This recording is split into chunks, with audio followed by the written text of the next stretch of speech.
ብዙዎቻችን በእንቅልፍ እጦት ችግር እንቸገራለን። የእንቅልፍ እጦትን ለመከላከል ደግሞ የተለያዩ መንገዶች አሉ። ከነዚህ መንገዶች ውስጥ የእርድ ወተትን መጠጣት እንቅልፋችንን በስርዓት ለመተኛት ይጠቅመናል። ለምንድን ነው? ይህም እርድ በውስጡ የጸረ ብግነት ባህሪ ያለው፣ በውስጡ ደግሞ አንቲኦክሲዳንት አለው። እነዚህ ነገሮች ምንድነው የሚያደርጉት?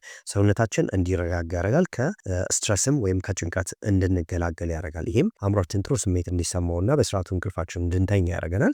እርድ ሌላኛው የሚያደርገው ነገር ምንድነው? ሴሮቶኒንና ዶፓሚን የሚባሉትን ሆርሞኖች ባላንስ እንዲሆኑ ወይም እንዲመጣጠኑ ያደርጋል። በዚህ ምክንያት እንቅልፋችን በስርዓት እንድንተኛ ይረዳናል። የፈላ ወተት ደግሞ እንደምናውቀው ብዙ የሆነ ጠቀሜታዎች አሉት አይደለ? ከነዚህ ጠቀሜታዎች ውስጥ አንደኛው ምንድነው? እንቅልፋችን በስርዓት እንድንተኛ ያደርጋል። በውስጡ ምን ስላለው? አሚኖ አሲድ አለው። ይሄም አሚኖ አሲድ ምን ይባላል? ትሪፕቶፓን ይባላል። ይሄ ትሪፕቶፓን የሚባለው አሚኖ አሲድ ለምን ይጠቅማል? ሴሮቶኒን እንዲመረት ያደርጋል። ሌላኛው ደግሞ ሜላቶኒን እንዲመረት ያደርጋል። ሜላቶኒን እንደምናውቀው ምን አይነት ሆርሞን ነው? የተፈጥሯዊ የእንቅልፍ ሆርሞን ነው የሚባለው።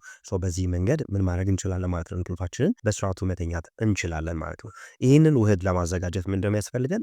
አንድ ኩባያ የፈላ ወተት ያስፈልገናል። ወተቱ የከብት ወተት ሊሆን ይችላል፣ የአልመንድ ወተት ሊሆን ይችላል፣ የተለያዩ ወተቶች ሊሆኑ ይችላሉ። ሌላኛው የሚያስፈልገን ነገር ግማሽ ሾርባ ማንኪያ ምን ያስፈልገናል? እርድ ያስፈልገናል። እርዱ ደግሞ በስርዓቱ ስራው እንዲሰራ ባዮ አቬይላቢሊቲው እንዲጨምር ምን ያስፈልገናል? የተፈጨ ቁንዶ በርበሬ ያስፈልገናል። ይህን የተፈጨ ቁንዶ በርበሬ ምንድነው ማድረግ ያለበት? ትንሽዬ መነስነስ እዚህ ውህድ ላይ ማለት ነው። ይህንንም መጠጣት ያለብን መቼ ነው? ከመተኛታችን ከ30 እስከ 60 ደቂቃ በፊት ማለት ነው። ይህን በማድረግ ያማረና ጥሩ እንቅልፍ መተኛት እንችላለን ማለት ነው።